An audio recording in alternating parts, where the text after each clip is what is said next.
Hello, hello, and welcome to Partner Power. I'm Doula Jess, and I will be your host for the following kind of half an hour or so. So, if you're here joining me live, thank you so much. I'm sorry I did have to reschedule. Doula duties called. I was attending a glorious home birth, so thank you so much. And if you're watching this not live, welcome. I'm Jess. I'm a doula. I've been a doula for the better part of a decade. So, over the last 9 years, I have been supporting families just like you guys to get the home birth of their dreams. As well as being a home birth doula, I am also a home birth mum. I am married to the now semi-famous, I'm going to throw it out there, Farmer Richard, who has his very own little Birthy World fan club. So great if you're a Farmer Richard fan. If not, you soon will be. I mentioned Farmer Richard because obviously he is my partner. And I'm going to be talking a little bit today, not just about my experiences as a doula and how they might help you guys to come together when it comes to planning your home birth, but also I'm going to be talking a bit about how we approach these things as a couple wanting a home birth. So setting a bit of sort of intention for this session, my hope for you is that you guys as a couple leave this little mini session feeling not just prepared. I'm not going to get you prepared in half an hour, but my intention is that you can go away as a couple and feel a lot clearer on the things that you need to start prioritizing if you want birth to be this, if you want more than just getting your home birth. Because it's one thing, a baby plopping out in a living room and being like, right, the baby was born at home. And it's quite another thing for this birth to be the transformative, amazing experience that brings you together as a couple, not just at the moment where your baby comes out, but from now. Like now is the time. You're not, it's not a build up and a main event, in my opinion. Having that transformative experience, whether it's, for you as individuals or for you as a couple, which birth should be a transformative experience for both of you. It's about now. It's about the prep. It's about how you approach things as a couple. So that is my intention for you both to go away and feel clearer about actually what's going on under the surface for you guys particularly. It is all guys here with me today. But for you guys who are the partners, I want you to feel this transformative experience as well. So, where might you guys be right now? You women who are here, you know, pregnant, you've obviously, I'm hoping, you've all told your partners that you want a home birth. If not, surprise, she wants a home birth. If not, I'm guessing you've all told you about, yeah, cool, good. We're all on the same page. She wants a home birth. You've told him. I don't know what the reaction was. Maybe he was really enthusiastic. Maybe it wasn't even a thing. Maybe because of the lives you guys lead, perhaps from the start of this pregnancy, you felt like, yeah, of course, like of course we're having a home birth. It wouldn't make sense for us and our beliefs and the way we lead our lives to have a hospital birth. Or maybe it was a bit of a like, oh, right, okay.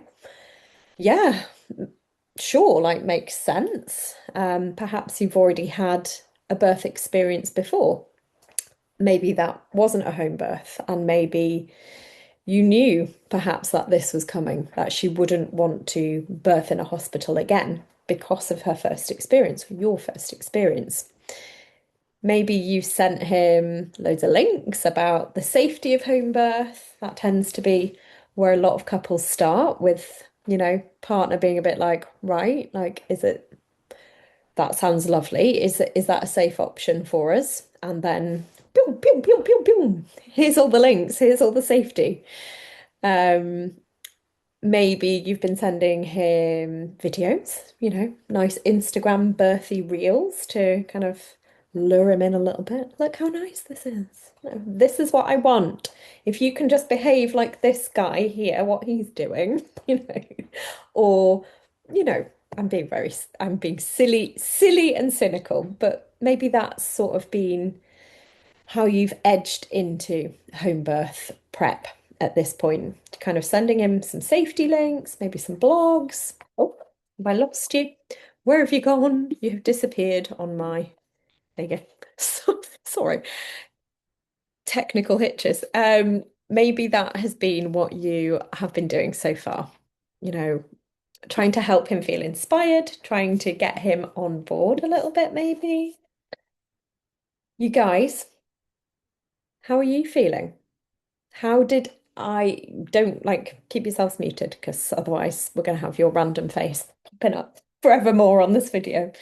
But like feel free to add in the chat at any point if anyone's got anything they want to chat about, pop it in the chat.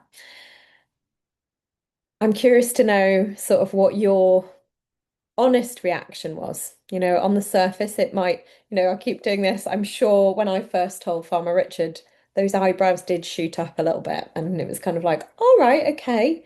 Yeah, if you want. Yeah, if that's what you want, you know what you want. Sort of face. Okay. Um, maybe you do get it. Maybe because of your first experience, you understand why she wouldn't want to go and have a hospital birth again.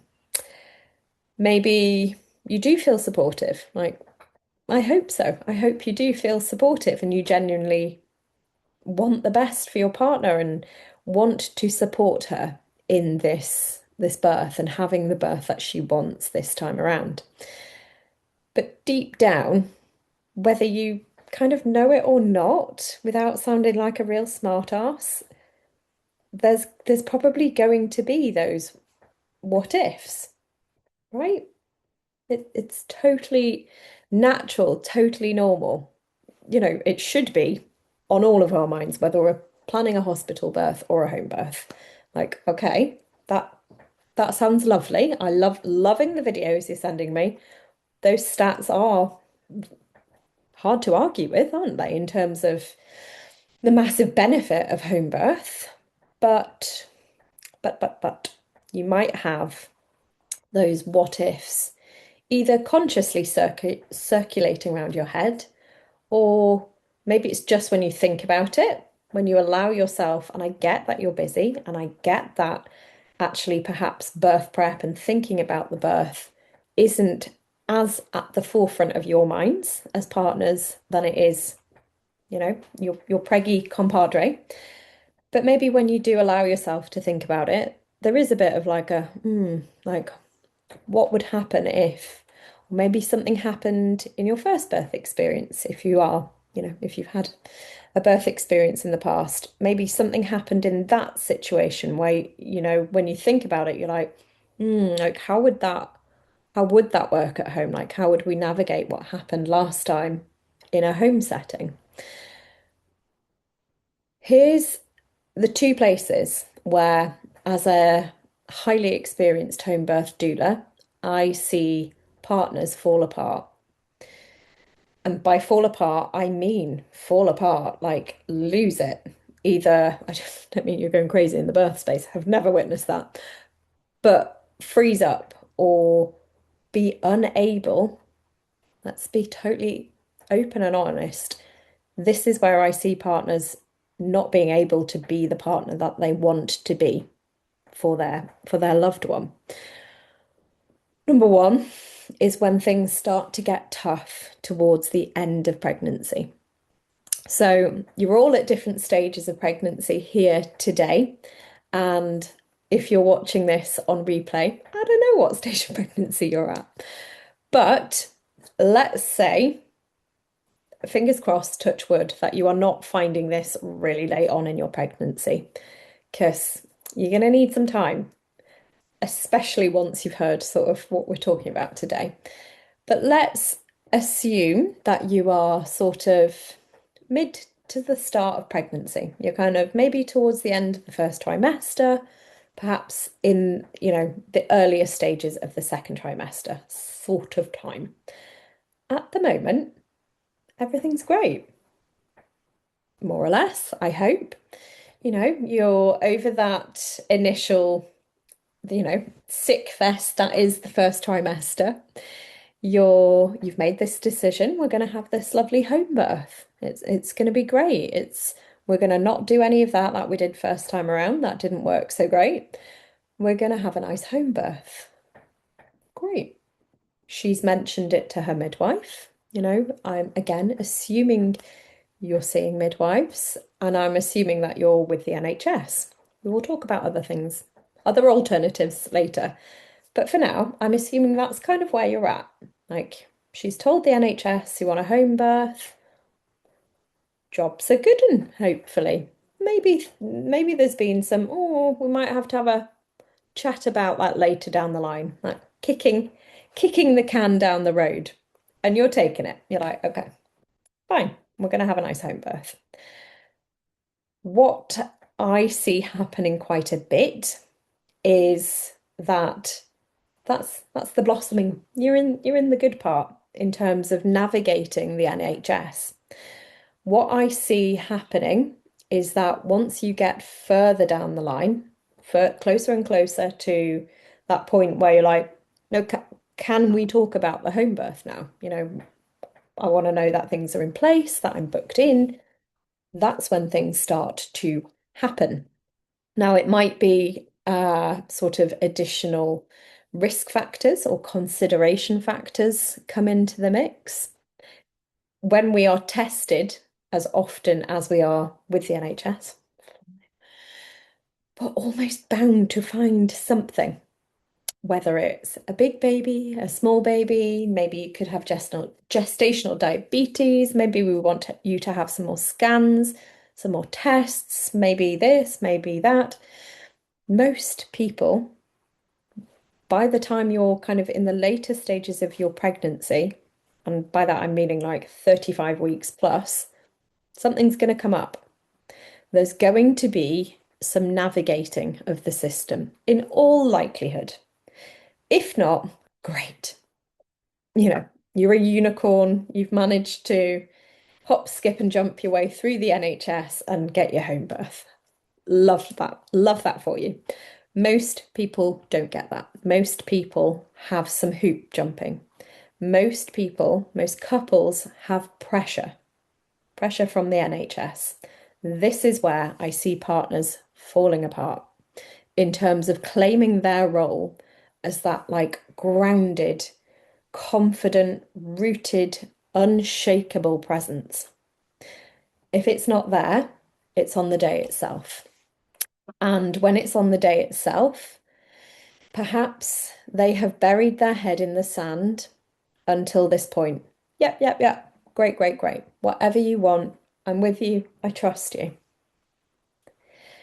On the surface, maybe, mate, but underneath, there's shit going on.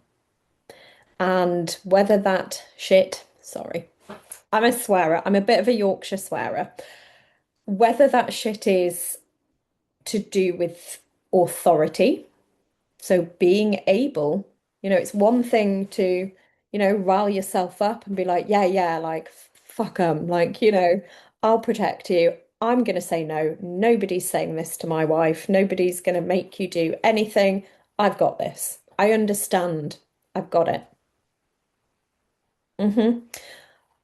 Yeah, but if there's stuff going on subconsciously for you, that's going to be difficult.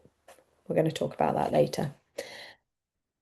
The second sort of way that it's almost like self-sabotage, this one, and I think it's almost more tragic, is maybe you get like a lovely, and for reference, I have been to a lot of home births. I have supported up to like 600 couples at this point to have home births.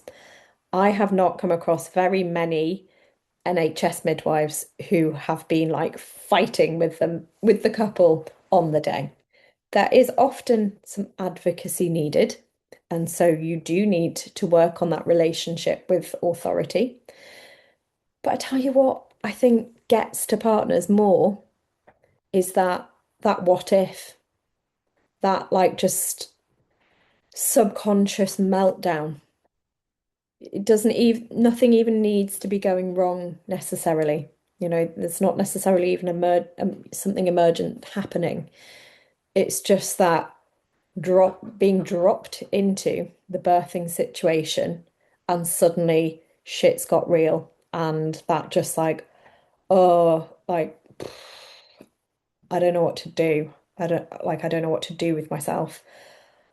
I'm feeling this rising panic, and that is going to ruin your partner's birth. And it's so, I know that this feels so blunt to say, but during labor, her hormonal balance, that mind-body connection, and I don't mean that in like a woo-woo kind of way. I mean that in a very scientific, physiological way. She will pick up on your stress quick as lightning. She'll feel it the moment you walk into that room. If you walk into her birth space with lingering fear, not even lingering, maybe it's lingering, maybe you know that you've never actually dealt with it, but maybe you think you have. Maybe you're like, yeah, like, makes sense. It's cool. I get it. And then you're there and suddenly you don't get it. That is going to shut her body down quick as lightning because birth is this sort of like delicate, subconscious hormonal dance. And you'll have felt it yourselves, you know, when somebody walks into a room and you're just like, fucking hell, like they don't even need to say anything, you know, they're stressed, they're in a pissy mood. It's that sort of thing. And you can almost smell it.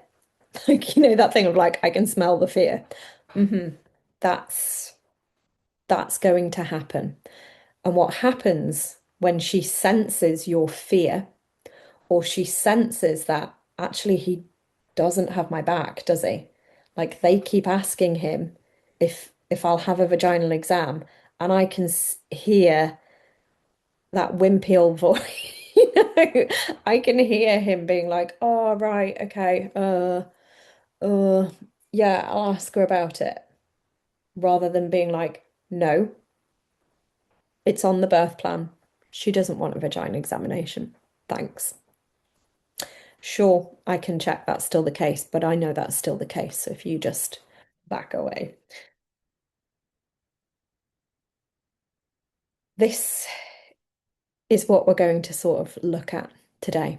These two things, your relationship with authority or perceived authority, and your true feelings, your true fears around birth. And I'm not saying this, this is not a, God, you're going to be a really shit partner, actually, aren't you? No, no. I'm coming from a place of love because honestly, we talk about the transformative nature of birth when it comes to women a lot. You know, if you women are consuming, positive social media around home birth, you're watching the videos, you're listening to podcasts, you're reading the stories, and you've got it. You're like, yeah, this actually, we've moved beyond, I don't want to work birth in a hospital. And I'm now like, wow, my pregnancy and my birth experience has the possibility of completely transforming me. It holds the possibility of healing things within me, not just previous births. Going through pregnancy and birthing has the like hasn't therapy has nothing on birth. You know, undisturbed, physiological, empowered birth, like old wounds with your body with your relationship with your parents, with your childhood stuff, a lot of that can be figured out through pregnancy and birth when we allow it to. You know that, I hope. If not, you do now. And if this is, for you women, if you're a bit like, all right, like I'm just doing this because I hate hospitals, go explore that part of it. Go and explore and find stories around kind of ancestral birth and what birth used to be. Fly. Yes, but as somebody who has the profound privilege of witnessing this journey, of witnessing couples going from this place where perhaps you are now, where you're like, yeah, let's do a home birth, to where they are once they're like towards the end of their pregnancy journey, where they've transformed, not just individually, but as a couple as well. I get to see that transformation in the guy as well, in the partner. And it's it's amazing to see. You know, men go from almost this passive partner where you're just going along with it and you're just saying, well, if that's what she wants, that's great, to this powerful reclamation of your masculinity, this powerful claiming, like, this is who I am. I am strong. I am their protector. I'm their provider. I'm the person that holds these people together during the most monumental time of our lives as a family. And like, it makes me feel a bit emotional, getting to see this. And that's what this is all about as well. Because, yes, it is mainly about her, isn't it? The prep is largely about your partner, all of the birthy stuff, you know, it's learning about her body. It's women's stuff, isn't it? But it's couples stuff as well. It's a chance at transformation for you too. It's a chance at healing for you too. So,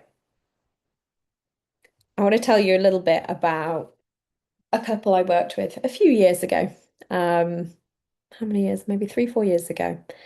And they first came and did my online course with me. So they did the Born at Home course and they loved that. They worked their way through. And as they made their way through the course, Mark, he was called Big Mark, big brick house of a guy, massive guy, really like man's man. Yeah, yeah, yeah. Full of bravado when we first kind of spoke online and he's like, yeah, yeah, like it's fine, isn't it? Like, if that's what she wants, that's cool. And slowly but surely, as they made their way through the course, so for context, they were a local couple to me. And so we, halfway through the course, got together, had a cup of coffee. Of course, they were like, we think we want you here at the birth. So I did go on to be their doula. And the change I had the profound privilege of witnessing, not only in his gorgeous wife, but also in in him, was amazing. So he went from this kind of bravado, masculine bravado of like, yeah, yeah, yeah, like it's fine, isn't it? Last time was a total shit show and, ranting, not ranting, but like almost brushing it off, like, yeah, the NHS are shit, aren't they? And they did this, that, and the other, and fuck them, sort of thing. To when he had that space, not only to explore birth, so the Born at Home course always starts with at the beginning. It starts with the what I call the her story of birth, because I'm like, it's not his story, it's her story. My husband was like, cool.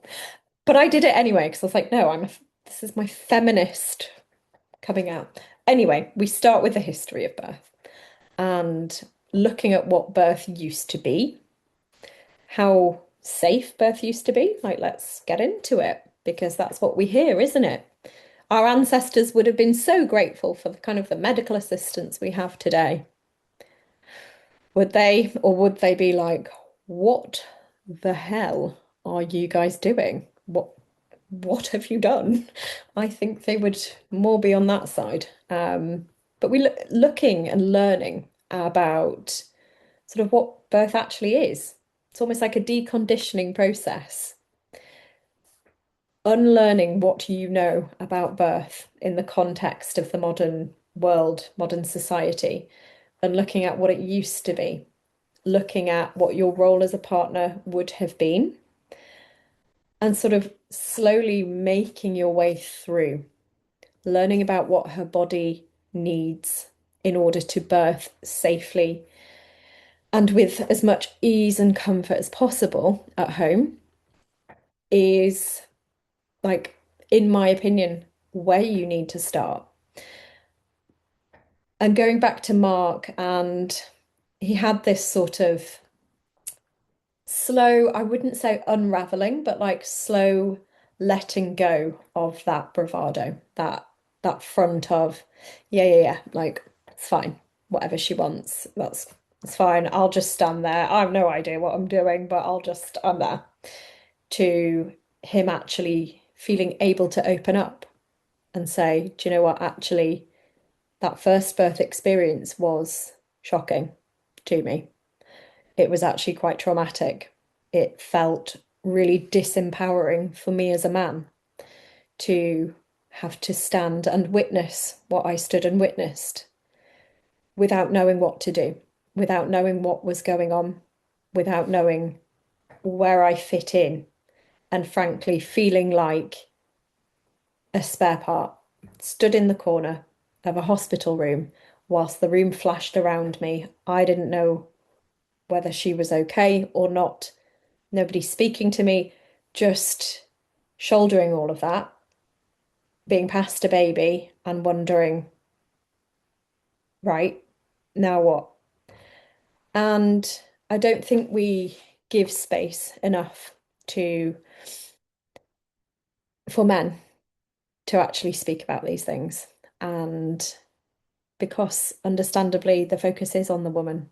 You know, once we do make it out of that hospital and we start to recover and we feel like we should just be being grateful that we were okay and that we should be focusing on the baby and feeling happy. And you don't really want to bring that to your partner because it was her. You know, it's really hard. And I see you. And we have been there as a couple, and I have witnessed this unraveling that I'm talking about with Big Mark. And I think once he had felt able to actually say these things out loud and talk about his first experience, and then sort of pivot and be like, right, so like if that happened at home, what what the hell would happen then? And what I would say, we'll kind of make a plan. We'll make a plan at the end of the session as to how that can work in terms of how do you figure out those what ifs between you. Witnessing Mark stepping into this place of grounded confidence. And I'm smiling, remembering almost that softening where he no longer had to, I'm doing this. It's that sort of feeling, isn't it? Of like, yeah, that's fine. Like everything's fine. That's what she wants to do. It's great, makes sense. Rational thinking mind understands that, but deep down, this stuff. And what witnessing him slowly being able to be like, right, I actually now understand what happened first time around and why it happened. And I know how we can maximize our chances of it not happening, which is doing what we're doing, birthing at home. It was a beautiful thing. And I actually have the privilege of being his wife's friend. So, you know, often become friends with my doula clients along the years, and I now get to see them out and about in the wild, and at family barbecues and things like that, and I get to see them as a couple and how they interact together now, and just how close that intimacy that preparing for birth in this way brings to a couple. And of course, as a home birthing mum myself, I've also got to witness and feel this with my own husband. And yeah, I think Farmer Richard was absolutely on board. We also we I don't know your circumstances, but we had a difficult first experience in a hospital. It never occurred to me to have a home birth first time round. I was not a doula. I was working in film and TV, very normal girl, not a crazy hippie doula. And yeah, it was a difficult birth in a hospital, and I know my husband will have taken a lot through to our second pregnancy, by which point I was a doula. And yeah, he he kind of didn't have a huge say in the matter, frankly, because by that point he'd been listening to me banging on about birth for, 6 years at that point. And yeah, he knew I would want to be birthing at home. But moving beyond that surface level, okay, like, yeah, that's that's what you want. We actually went on to have a planned free birth. So we went to the next level in terms of that radical self-responsibility as a couple. And the process of unlearning and learning that we went on together, but particularly like almost bringing him along. I think as women were consumed with our home birth prep. And if you're not, you see, you will be. It takes over. We become consumed with preparing and planning and feeling into this. You have to bring them along. I think it's so hard, so easy, sorry, sometimes to almost forget that we're separate people, and that actually they're not there watching our Instagram feed with us. They're not there listening to the podcast as we're driving about. We have to remember to bring them along. And that was something I very consciously did. Now, obviously, at that point, there was no born at home course. So I'm the creator of the UK's only home birth prep course, which to me is mental. That there was nothing like that when we were preparing for home birth. So we had to sort of piece together bits and bobs of what felt right to us. And, we did normal hypnobirthing, but a lot of that isn't really relevant to a home birth. And, you know, we had to use our discernment and be like, okay, that kind of makes sense for what we're doing, but do we need that? It's not quite there.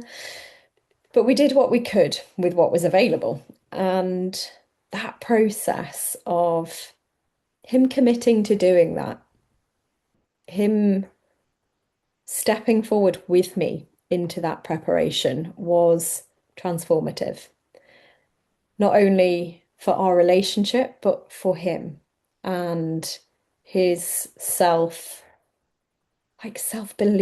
and confidence in himself as that strong masculine.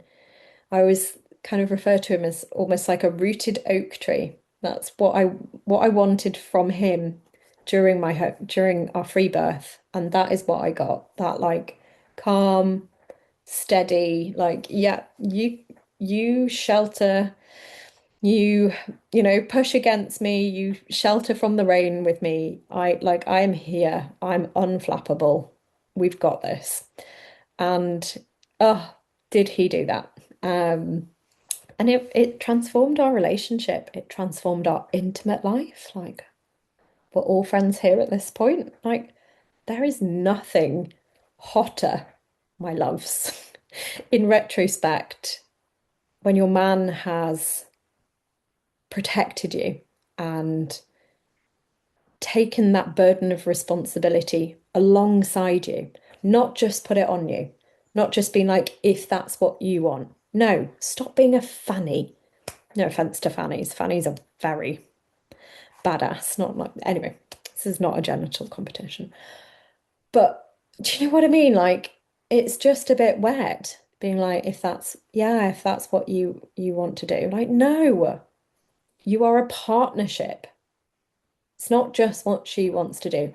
She's making a decision that makes sense for her health-wise, emotionally, and it is your job to come along for the ride and to figure it out with her. So, how can you get to this place? How can you get a little step closer together as a couple where you are feeling confident, where it isn't just a like, okay, if that's what you want.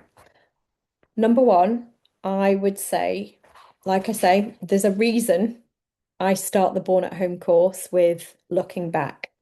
So learn all you can about ancestral birth. Learn what you can about what did birth used to be. And it might start, helping kickstart that deconditioning process that you need. I'd start learning about the physiology of birth. So learn about her body, learn about what's going to help her birth unfold with ease and what's going to hinder it. And here's the biggie. Start to look at your relationship with authority. So by authority, I'm meaning like bosses, teachers, medical staff, particularly the medical industry. Hand on heart, and I'm not asking you to put this in the chat. I'm not asking you to tell each other right now necessarily. But if you just pause and hand on heart, think about, do you believe that the doctors in the hospital know best when it comes to birth? Deep down. Doesn't matter, there's no right or wrong. It doesn't matter what you think you're supposed to say, because this is just between you and you. But do you believe that NHS guidelines and policies and staff, do you believe that is a safer route to follow rather than or compared to your partner's intuition and body? Like, there's no right or wrong answer. Deep down, you might be thinking, yeah, yeah, there is a part of me that thinks they know best. They've gone to university and trained in this, right? I get it. Farmer Richard actually, despite being a farmer, his his mother's side of the family are all military medical people. So that is his sort of background growing up. Military medical. You cannot get more, yes, sir. You know, you cannot get more. The medicals know what they're doing, right? So I get it. And just a bit of context for sort of the journey that my husband went on to get to a point where he was like, why would we have them in the space? You know, fly. You might need to go on a little journey of removing the wool from your eyes. Maybe you have already. Maybe you guys are like, no, the wool is firmly off the eyes. We understand what's going on here. But also, you know, it needs work. This needs work for most of us. Deep subconscious work. Now, the amazing thing about the subconscious is that no, it is not very easily changed by itself, but we can work with it in terms of hypnosis. So, hypnosis is a part of the Born at Home course. Not a big part, but this is where I think the hypno element of hypnobirthing comes in. And if you're not sure, if you're a bit like, oh, what is hypnobirthing? We were thinking of doing a course. send me an email because I've got another freebie that's about hypnobirthing and home birth, like a free class like this one. There is a partner track in the Born at Home course to help you start to do this deeper work as a partner. It is such a liberating process. This isn't about fighting or being confrontational with medical staff. There's no need. Like, that's not where we're coming from. And it's also not what we need as women, that sort of confrontational energy in our space when we're birthing. It's about getting to that rooted oak tree, protective, masculine presence, you know, about getting to a place together where, or, you might get to a place where you're like, well, why would we invite people into our space that we don't feel safe with? And, that's where you might start considering free birthing or perhaps hiring an independent midwife. And then that's kind of one thing ticked off, isn't it? If you've got people that you're feeling combative with, you don't actually have to have them in your space. You can hire a midwife who you can get to know and trust and like. Or if you are doing that, you've still got work to do because there'll still be those subconscious what ifs, potentially. That might be if you're like, this doesn't apply to us because we're not going to have NHS people. Great. I hear you. But there's probably still stuff going on beneath the surface. So we are drawing towards the end of this session, and what I would suggest your next moves maybe are as a couple is starting with the thing you don't want to think about. So start with your what ifs. So as a couple, separate, have your own separate notebooks, and why not have a moment of honesty? Why not do it now? Like once you finish this, and write down your what ifs when it comes to home birth and be really honest and say the things. I'm a big fan of you might have noticed I'm not like a wafty doula who's like, yeah, home birth is just so simple and amazing, and women have been doing this since start of time. We have, but we are working with a different landscape, both externally and internally. I'm a big fan of looking at the elephant in the room and being like, what are you frightened of? Because we need to work through that. Because ignoring it and being like, no, no, no, it's all fine, it's fine, everything's going to be lovely, that's going to sit within you. And either you, the woman, it's going to literally slow your labor down, make it more painful, make it more dangerous in and of itself, because that mind body hormonal physiological link is there. And if you're thinking, oh God, I hope this thing doesn't happen, you're not going to stop it from happening. You're just going to tense your body up. You're going to tense those cervix up, tense your uterine muscles up, and it's all not going to work very well. Or maybe it's your partner bringing in that energy and you sense it and you're like, he doesn't feel safe. Maybe we're not safe. Maybe something's wrong. And then the same thing happens. So write down your separate what ifs and then bring them together. And this is your plan. This is my plan for you. Look at, firstly, what is the likelihood of that thing happening? So find online, or if you're doing the Born at Home course, most of the statistics are there of that thing happening. What are the stats? Number two, you're going to think about and look into what you can do to reduce the likelihood of that thing happening. Now, that might be nutrition through your pregnancy. It might be other things that you think about in terms of, okay, well, we'll try and minimize this happening, and then that will, minimize the chances of the bad thing happening. You're going to look at, okay, so what does happen? So if, for instance, you're thinking, what if the placenta doesn't come this time, like it didn't last time? What would we do? Look at, right, well, what happens in a home birth situation where that thing happens? Look for stories where that thing happened. Look at how that is managed and navigated within the home birth setting so that you can not put it to bed necessarily, but it's less scary, isn't it?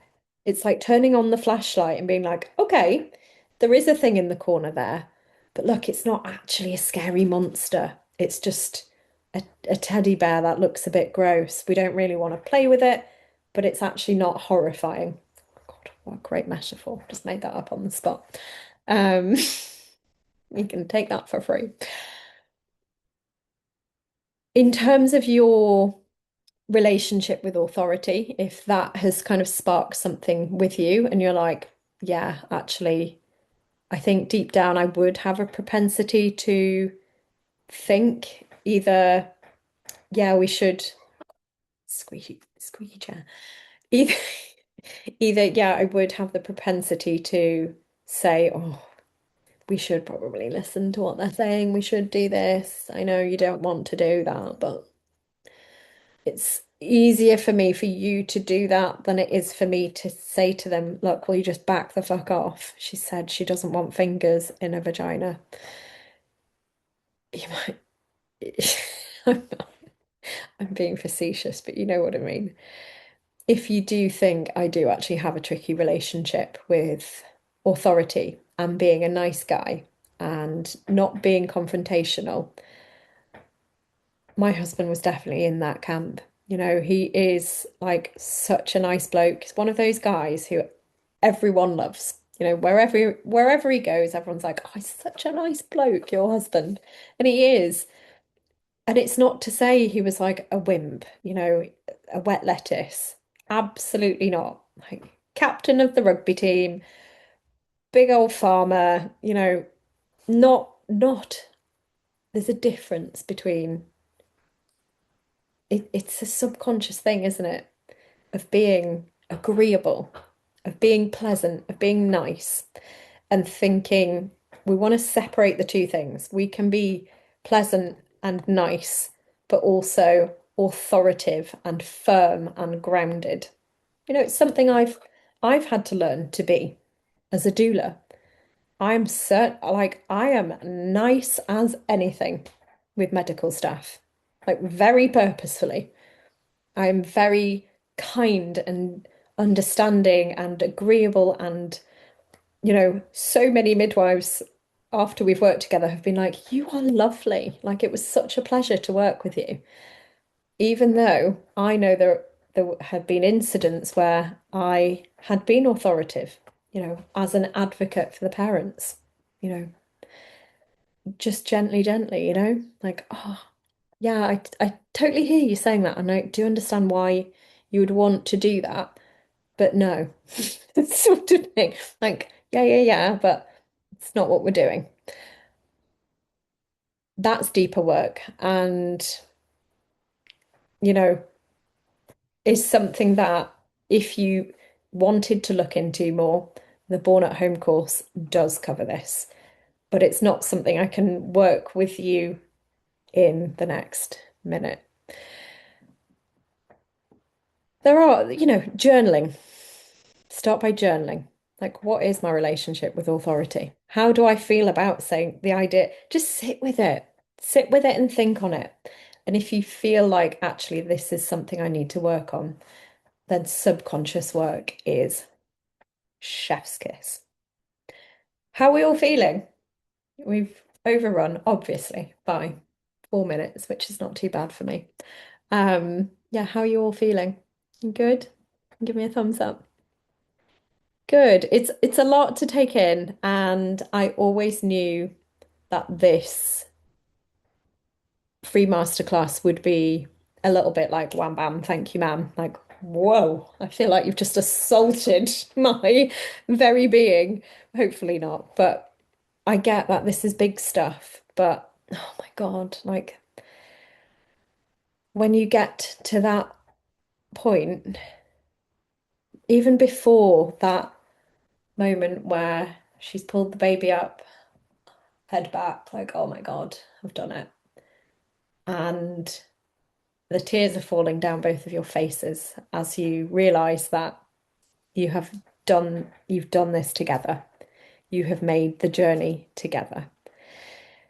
Before that, before, you know, let's give you a few months, 4 or 5 months postpartum, when you are rediscovering each other as a romantic couple, and that depth of trust has taken your relationship to levels that you could not imagine. Honestly, there's a lot to be said for a woman, for us women, knowing that you truly have trusted us. And by you stepping into that almost like sacred masculinity, that's that strong, rooted, trusting, protective presence that allows us as women to soften, for us to claim that sacred feminine part of ourselves. And I mean soften both physically and emotionally. I don't mean being soft, but I mean literally softening. And that is what she needs to be able to birth with ease and with power. She needs to be able to soften. And for her to be able to soften, you need to be that strong presence, that strong, calm, trusting presence. It's like, no, it's not as easy as just saying, yeah, yeah, yeah, okay. Sort of looking at the birth videos, being a bit like, oh, Christ. Yeah, looks nice. I'm great. That's good with me. That is easier, but you have the chance to claim back that part of yourself as well. You know, modern society has stripped both men and women of their that yin and yang, that coming together as a powerful presence, powerful couple. You have that chance. And as somebody on the other side, I would say go for it. Like, do the work, do do the prep together, and it is so worthwhile. So just in time, the heavens have opened here, and I think we've got another storm coming, which might mean I'm at another birth tonight. There's something about the weather and storms and the moon that makes babies come. So thank you so, so much for those of you who have joined me. Thank you so much for taking time out to watch this on replay. It is my joy and my privilege to have spent this little bit of time with you both. And yeah, I wish you all so, so much love and joy and power as you move through your pregnancies towards your home birth. So thank you. Bye. Bye. Bye, darling.